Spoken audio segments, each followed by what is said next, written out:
Énorme background en judo, double champion du ex soutenu par Israël Adesanya et ancien adversaire de Jack Della Maddalena. C'est à peu près tout ce que je sais du monsieur et je vais être honnête, je le connais aussi bien qu'il a l'air de connaître le MMA français. Il vient de chez nous mais il vit dans un pays où les araignées sont plus grosses que ma tête. Mr. Kevin Hair Juicy. Sois le bienvenu dans MMA Club Podcast. Merci beaucoup, c'est gentil. Merci de m'avoir et de prendre du temps de m'interviewer. Vraiment, ça fait plaisir. Ça fait plaisir. Très, très plaisir que tu sois là. Je profite que tu sois en France, tu vois, pour pas avoir à me lever à... quelle heure je devrais me lever pour pouvoir être connecté avec toi, là, 3-4 heures du mat, un truc comme ça?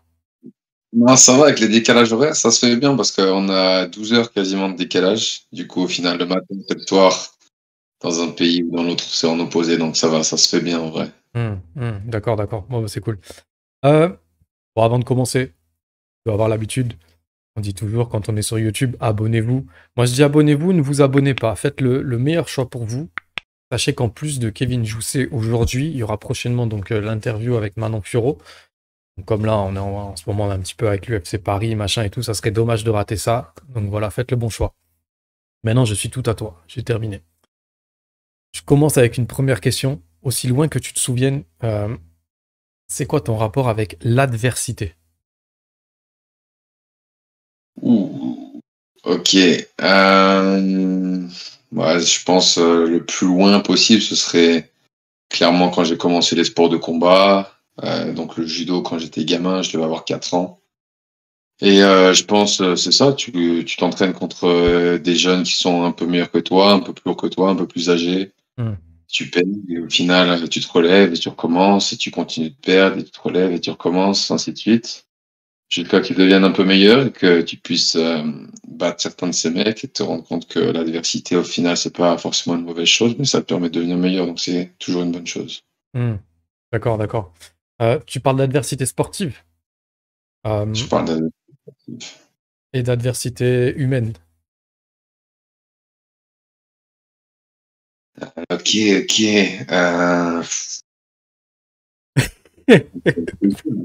C'est trop personnel? Non, c'est pas personnel, j'ai pas forcément d'idée en tête. D'accord. D'accord, ça, ça vient pas. On reste sur l'adversité sportive, c'était très bien. Je dirais. Pardon? Si ça me vient, je te redirai. Yes, pas de problème. Alors, moi, je vais faire un grand gap. T'as vu, on était sur le judo quand t'avais 4 ans, et là, on va passer à Auckland, en Nouvelle-Zélande. Est-ce que ça a toujours été comme une évidence de t'installer sur ce continent, tu vois? J'aimerais bien aussi que tu me parles de ton intégration dans la même question. Non, ça n'a pas du tout toujours été une évidence de base. Moi, je suis allé en Australie de base juste parce que c'est un pays qui m'attirait pour je ne sais quelle raison. Peut-être que juste parce que c'était loin et l'Australie, venant de France, on le voit comme ce pays avec plein de soleil et la belle nature et les belles plages et tout ça. Du coup, j'ai toujours voulu y aller depuis que j'étais jeune, mais pas forcément pour le sport. Au final, en étant en Australie, j'ai fait des bonnes rencontres et ça m'a permis d'aller en Nouvelle-Zélande par la suite. Et ensuite, le fait d'avoir une bonne équipe et tout ça, j'ai voulu y rester. Mais je peux pas dire que vraiment c'était instinctif ou quoi. Et en termes d'intégration, ça s'est fait assez facilement? Ouais, dans le sens où quand je suis arrivé là-bas, je parlais déjà anglais parce qu'avant l'Australie, j'ai vécu 2 ans en Grande-Bretagne où du coup j'ai pu apprendre l'anglais. Sinon, ça aurait sûrement été un petit peu plus difficile. D'accord. Mais ouais, les gens sont très, très gentils, très courtois, très ouverts, très accueillants. Il y a énormément d'immigration de plein de pays, ce qui fait qu'au final, t'es que un parmi tant d'autres. Donc c'est assez facile d'être bien accueilli, tant que tu restes ouvert d'esprit et que t'es gentil toi-même, quoi. Donc Ouais. non, niveau accueil, j'ai été agréablement surpris. C'est marrant parce que finalement, t'as répondu à ta propre question. Tu disais, je sais pas pourquoi je suis allé là-bas, l'idéal des plages et tout. Mais en fait, t'as passé 2 ans en Grande-Bretagne, donc ça m'étonne pas trop que t'avais envie d'aller prendre le soleil, tu vois. Tu vois un peu ce que je veux dire? Ah ouais, en vrai, j'étais en Écosse pendant 2 ans. L'Écosse, j'ai adoré. Mais par contre, le climat, j'en pouvais plus, hein. Ça, c'est clair que, surtout en venant du sud de la France, de base, quand je suis allé en Grande-Bretagne, moi, c'était bien pour apprendre l'anglais et tout ça, mais niveau climat, il fallait que je parte. Hmm. Et c'est surtout niveau Australie et Nouvelle-Zélande pour le climat, c'est bien mieux que là-bas, donc je regrette pas. D'accord, d'accord, d'accord. Est-ce que tu as construit une famille ou tu es plutôt en mode baroudeur? Tu as quoi comme type d'attache maintenant avec ce continent? Non, non, j'ai pas de famille là-bas, j'ai des bons amis et tout ça, mais je suis tout seul, donc on va dire que ça facilite les choses pour voyager aussi. Non. Donc non, non, je suis tout seul actuellement. Et brièvement, comment tu définirais la mentalité australo-néo-zélandaise, martialement parlant? Euh, ok, ils sont très bons, surtout en pied-point. Je pense que les sports de combat, c'est très naturel chez eux aussi. Euh, mais venant de pays si loin de tout en même temps, ils n'ont pas forcément eu l'avantage de montrer le niveau qu'ils ont mondialement, on va dire, au plus haut niveau. Parce que personne va en Nouvelle-Zélande ou en Australie pour chercher des athlètes de Ouais, je base comprends. jusqu'à il y a quelques années. Mais clairement, ils ont eu le niveau depuis bien longtemps. Et ouais, là, clairement, il y a des gros noms qui sortent maintenant, mais c'est pas étonnant. Ok, d'accord. Tu sais, l'autre fois, avec ton interview avec Alex Herbinet, vous parliez un petit peu du circuit français actuel, à propos de qui tu connaissais, qui tu connaissais pas, par rapport à de la proposition Ares que tu as vue de Fernand Lopez, et ça paraît dingue vu d'ici. Finalement, un Français qui dit qu'il ne connaît pas Fernand Lopez parce qu'il est presque plus connu que ses propres combattants. Donc je te demande juste, tu connais qui, grosso modo, sur le circuit français? Personnellement, personne, vraiment. Après, de nom, je connais les athlètes qui combattent en UFC. Je connais quelques mecs qui s'entraînent en Suisse aussi, où je me suis entraîné quelques jours, Ouais, quelques semaines. avec David Tonacrol, par exemple. Ouais, exactement. Je me suis entraîné pendant quelques semaines. Sinon, c'est à peu près tout, hein. Sinon, c'est à peu près tout. Je connais quelques mecs aussi où je me suis entraîné avec eux en Australie, qui sont français. Raph Berthet, notamment, qui s'entraîne à Strasbourg, qui est entraîneur là-bas, qui est un bon ami à moi. Ouais, c'est là où tu as fait ton Euh, stage, il me semble. Tu es allé là-bas ouais, un petit peu. ouais. Jack Nicolas aussi, un ami à moi avec qui je me suis entraîné à Melbourne et qui maintenant vit en région parisienne, il me semble, s'entraîne en région parisienne. Et ouais, c'est à peu près tout. Après, bien entendu, j'ai vu des vidéos sur les sites et tout ça où il y a des athlètes français qui combattent, mais je les connais pas personnellement. D'accord, Je ne me demande pas de ressortir leur nom parce que j'en serais pas capable. d'accord. Pardon. Alors, je vais me rapprocher un peu plus de ta carrière maintenant. On parlait un petit peu de toi personnellement, je vais me rapprocher un peu plus de ta carrière. Euh, Il y a Jimmy Crute, Israel Adesanya, ils ont été champions du X avant l'UFC. Jack Della Maddalena ou Casey O'Neill, ils ont été champions du Eternal avant l'UFC. Pour situer un petit peu le public français, tu vois, qui n'a que aujourd'hui, on n'a que Ares pour le moment en termes de, tu sais, de repères local, on va dire, comme tremplin pour l'UFC directement. Toi, tu dirais que c'est laquelle de ces deux organisations la plus enclin à signer des champions à l'UFC? Toi qui as fait les deux. Heck, clairement. Ex. Moi, j'ai fait les deux. Heck, clairement, ils sont sur le circuit depuis bien plus longtemps. Ils ont eu des plus gros noms qui ont combattu pour eux. Et même, j'ai combattu pour les deux shows, comme tu as dit récemment. Et ce qu'ils mettent en place, c'est du très très haut niveau à Aix. Je suis allé aussi dans les vestiaires de l'UFC, tout ça, donc j'ai vu comment ça se passe. Et je suis allé dans les vestiaires de Heck, je suis allé dans les vestiaires de Eternal avant les combats. Et Heck, c'est vraiment très très proche de l'UFC, mis à part que, bien entendu, il n'y a pas autant de médias et ce genre de choses. Mais clairement, ils font les choses très très bien. Hmm.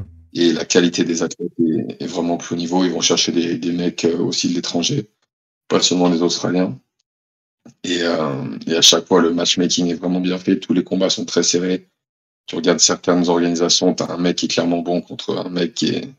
Tu te demandes d'où il sort et tu te demandes comment ce matchmaking a été fait. Hmm. Tu verras pas ça sur Hex. Les deux mecs sont du même niveau à chaque fois et c'est pour ça que ça donne des beaux combats. D'accord. Ouais, moi, pour avoir regardé enfin, quelques de tes combats, l'impression que j'avais, c'était que le X était plus solide, tu sais. Par exemple, ne serait-ce que visuellement, tu vois, en termes d'imagerie, en termes de public aussi, tu vois, l'attitude du public, la façon, la réactivité du public, l'implication aussi qu'il a, tu vois, sur les gros takedowns et tout, tu vois ce que je veux dire un peu tu sens quand même que c'est Bien plus sûr. populaire, ça a l'air plus populaire, ça a l'air plus costaud, ouais. C'est l'impression que j'ai en tout cas quand je regarde un combat. Comme je te disais, j'ai regardé quelques de tes combats. Tu vas me dire si je me trompe, tu vois, c'est vraiment à la sauvette, hein. J'ai trouvé que tu aimais vraiment beaucoup balayer et utiliser tes coudes au sol. T'aimes bien échanger debout. T'as un sacré menton. Euh, Tu te fais pas mal prendre le dos, mais je trouvais ça super intéressant parce que c'est très très très rare, c'est que t'en tires des avantages. Je trouve que c'est vraiment rare. Les deux, trois fois où je t'ai vu prendre le dos, il y a zéro panique. T'as d'ailleurs mis un KO à un adversaire en le slammant au sol alors qu'il était dans ton dos. Tu lui as passé deux slams, c'est sur le deuxième, il s'est écroulé, quoi. C'était terminé. Une autre fois, tu subis un étranglement arrière et je te vois à quatre pattes te relever gentiment. Le mec, il est sur ton dos. Bon, bah, il voit que ça passe pas, il lâche. J'ai trouvé ça hallucinant. Et je te vois aussi sortir de pas mal de clés de bras qui sont pas forcément super engagées, mais c'est spectaculaire. T'es généreux. Est-ce que tu es d'accord avec tout ça? Euh, Mis à part sur les prises de dos, c'était surtout au début de ma carrière. Maintenant, ça fait un bon moment Hmm. que je ne me suis pas fait prendre le dos. Au début de ma carrière, je me suis fait prendre le dos plus facilement, justement en venant du judo, car au judo, les règles, bien entendu, sont différentes. Au judo, si tu donnes ton dos, si tu fais une erreur et tu donnes ton dos et que la personne n'arrive pas à t'étrangler, en quelques secondes, tu repars debout dans une position beaucoup plus neutre. En MMA, c'est pas le cas. Du coup, au début, j'ai fait des erreurs techniques au début de ma carrière avec les habitudes du judo. Ça, c'est des habitudes que j'ai réussi à enlever. Maintenant, je ne fais plus ces erreurs. Mais clairement, oui, quand quelqu'un me prenait le dos en combat ou quoi, je me sens bien en défense et du coup, je panique pas. Que ce soit, oui, prendre le dos ou les clés de bras, comme tu m'as parlé. Et après, pour le reste du style, ouais, bien sûr, j'aime bien être au sol, envoyer des gros coups de coude. J'aime bien les balayages, justement, grâce au judo, ce genre de choses. Euh, donc, ouais, ouais, t'avais raison sur le reste. J'ai vu un sacré balayage. En fait, le mec, il est dans ton dos et tu vas chercher un balayage arrière. Tu te retrouves du coup au-dessus, mais allongé à l'envers. Et t'arrives quand même à t'en sortir. Enfin, c'est assez rare, en fait, comme situation. Que tu te provoques toi-même. C'est assez spectaculaire. Donc, j'invite tout le monde voilà, qui est un petit peu curieux à aller voir parce que franchement, j'ai bien aimé. Clairement, j'ai bien aimé. C'est très pétillant comme style, très dynamique. Alors, on va aborder un petit sujet un petit peu, un petit sujet très très chaud, tu vois. C'est pas concret en fait pour nous en France. J'imagine que tu t'en rends un petit peu compte, mais clairement, pour toi, ça l'est. Si je résume bien, t'es un coup de stylo de signer à l'UFC, ça en est où? Ça en est que mon manager parle avec les mecs de l'UFC tous les jours et que je rentre en Nouvelle-Zélande dans 2 jours maintenant. Donc, je parlerai à mon manager quand je rentre. Et j'espère avoir des bonnes nouvelles rapidement. Après, je sais que mon manager retourne à Vegas le 8 juillet quand Alex Volkanovski combat. Hmm. Donc, je sais qu'il reverra les matchmakers de l'UFC en personne ce week-end-là du 8 juillet. Ça, c'est dans quoi? C'est dans 3 semaines à peu près. Donc, quand il les verra en personne, je sais qu'ils auront une conversation encore par rapport à ça. Et j'espère que, on va dire avant mi-juillet, j'aurai une réponse positive et un contrat UFC. Hmm. Ouais, puis en plus, ça pourrait te permettre de te préparer dans les meilleures conditions, quoi.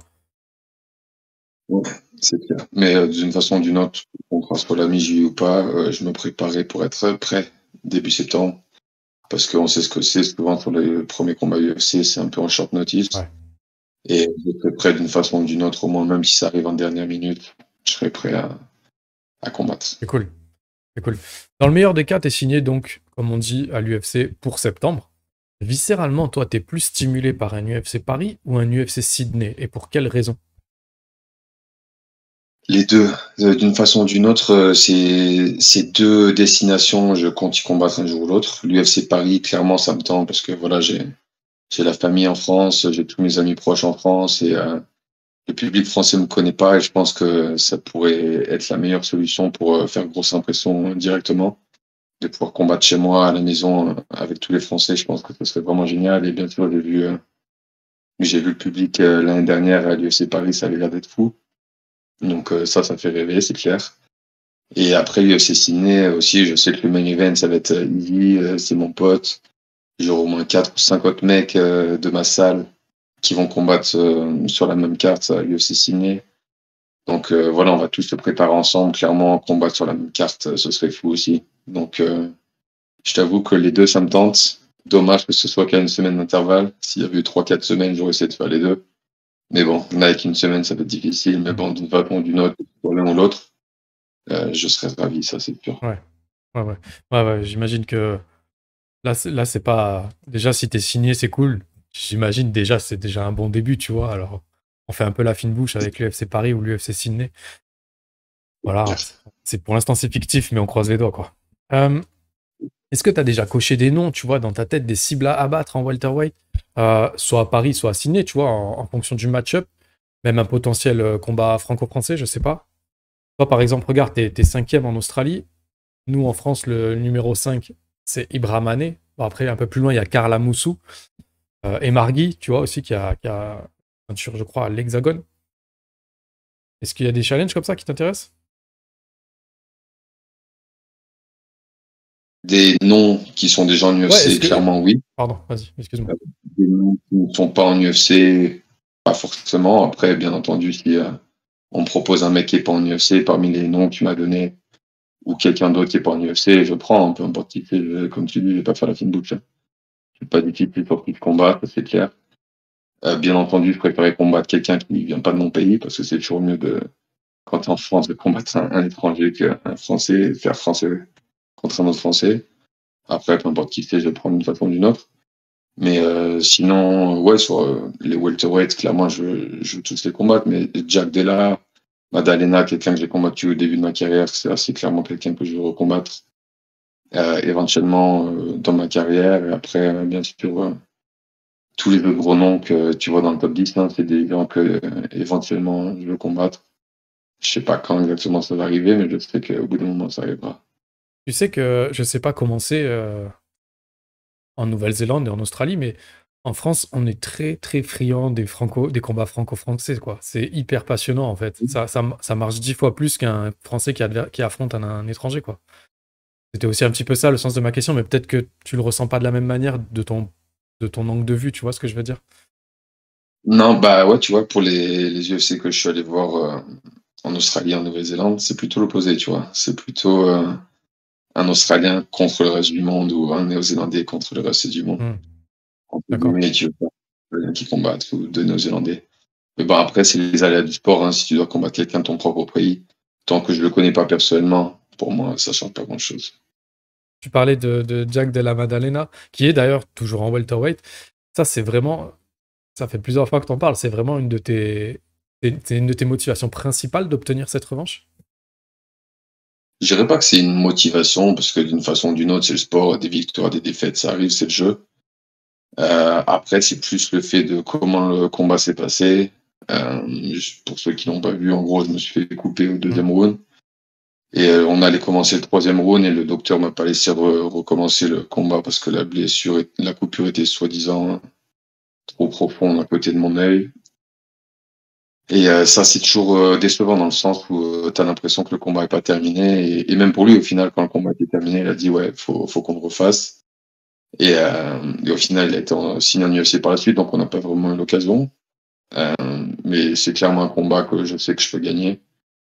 Donc voilà, c'est un gros nom. Je sais qu'il y a de la hype derrière lui. Pour moi, ça me plaît. C'est le genre de combat qui me plaît. d'accord. Si jamais, dans le pire des scénarios, enfin dans ce scénario-là, si jamais d'ici là, t'es un petit peu repoussé, t'es pas signé tout de suite à l'UFC, est-ce que combattre en France pour une organisation française, qui est un tremplin aussi également pour l'UFC, pour marquer un peu ton empreinte sur le territoire français, c'est quelque chose qui t'attire un peu? Ou par exemple, tu préférais, je sais pas, tu vois, je te donne un exemple comme ça, complètement opposé, le PFL, tu vois, qui a des offres financières, des belles offres financières, ou tu préférais tout simplement bah, rester au ex, défendre tes ceintures, alterner l'une et l'autre, et puis bah, attendre ton tour?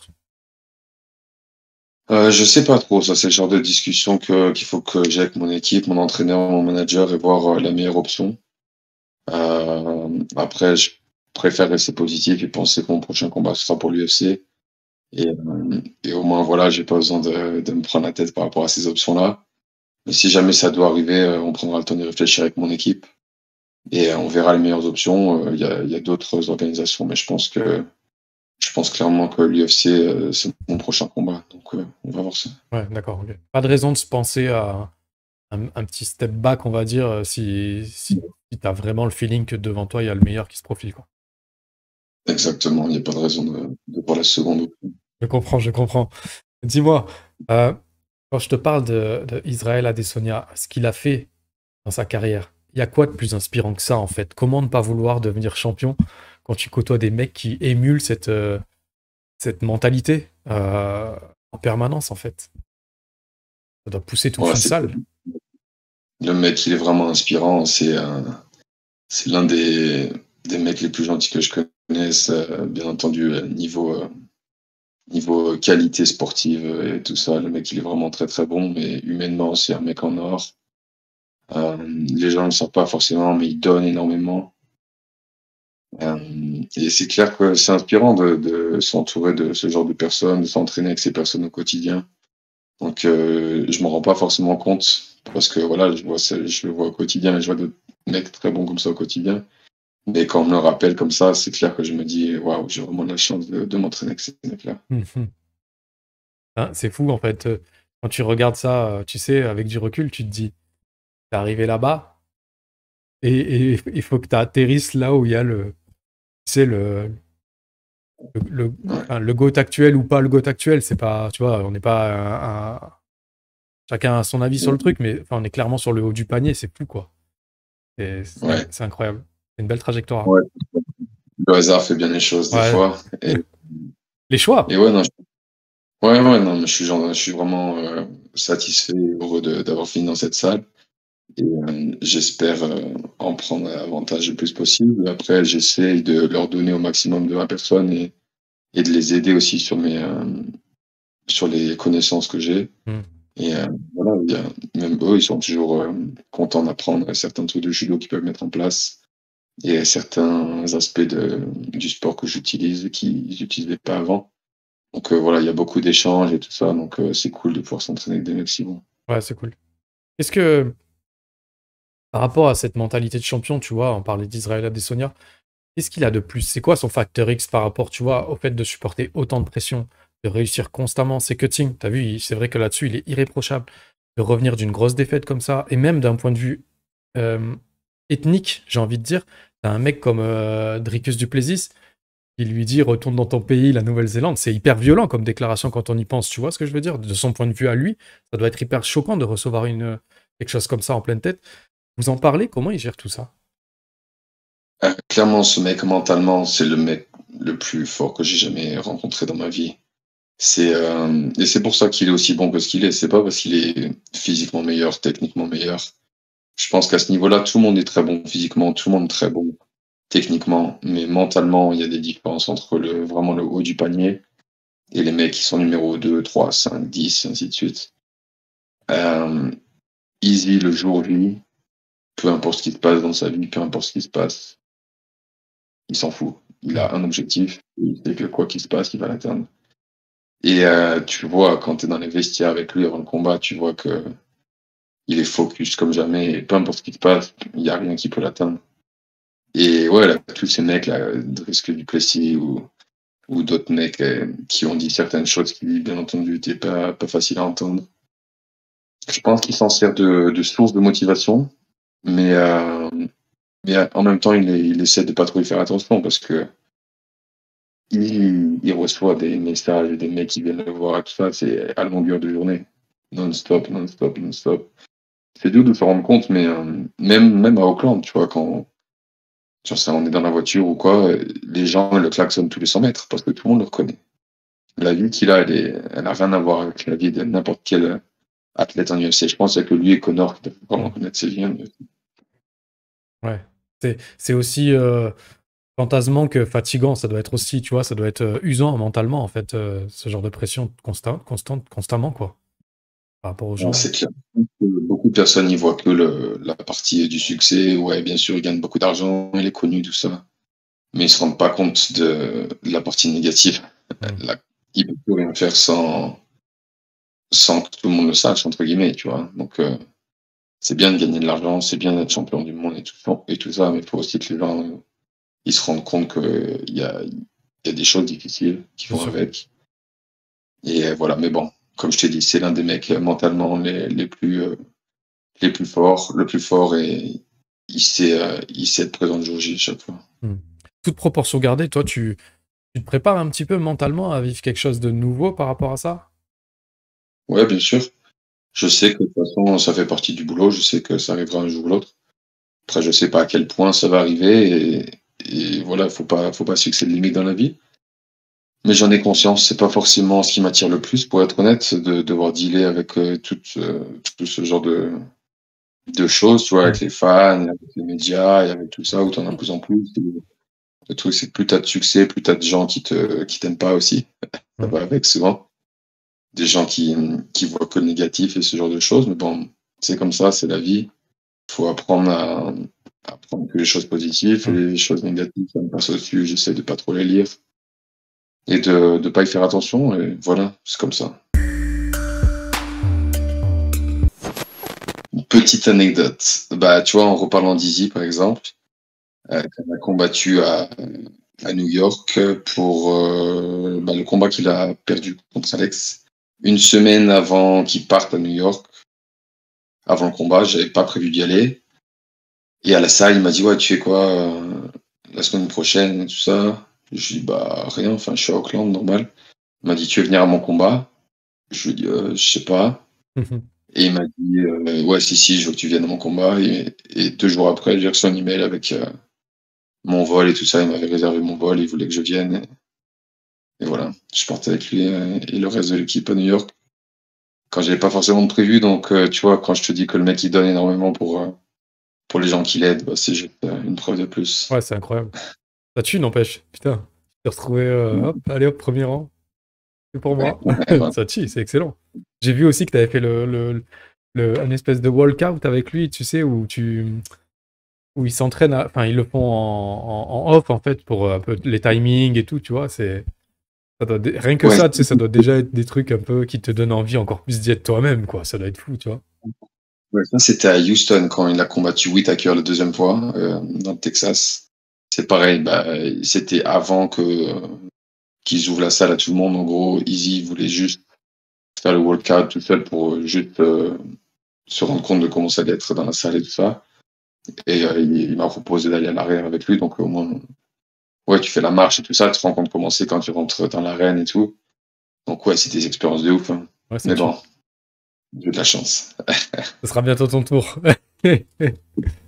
Alors, C'est clair. dis-moi, très rapidement, quelle est ta chanson du moment? Oula, Oula, temps du moment. Française ou pas française? pas moi qui l'écoute, c'est toi. Ok. J'écoute un peu des chansons françaises de Naps, un Mhm. groupe de la France. Après, pas de chansons spécifiques, j'écoute un peu tout de. Et cite-moi un groupe néo-zélandais qui te fait kiffer.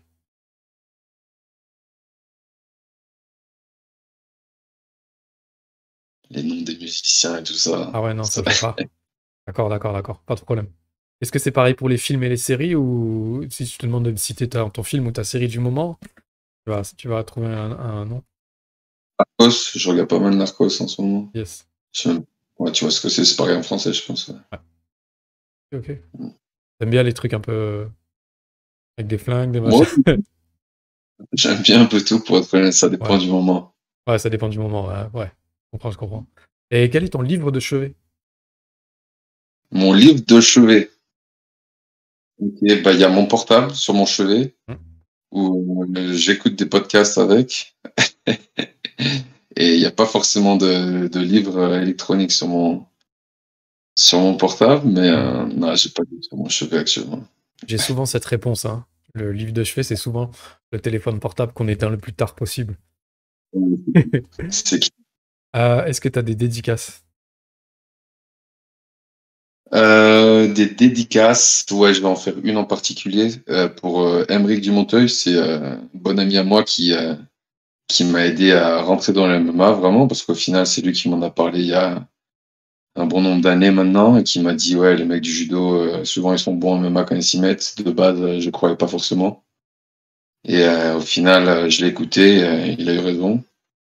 Donc ouais, sans lui, je serais sûrement pas là aujourd'hui. Donc ouais, Aymeric Dumonteil, il sera content et ouais, voilà, ça a été la seule dédicace du jour. C'est cool. Ben, Eric, on te salue et on te dédicace. C'est cool, c'est cool. Ouais. Ben voilà, bah écoute, moi j'ai terminé. Je te remercie. Si t'as un mot de la fin, vas-y, c'est pour toi.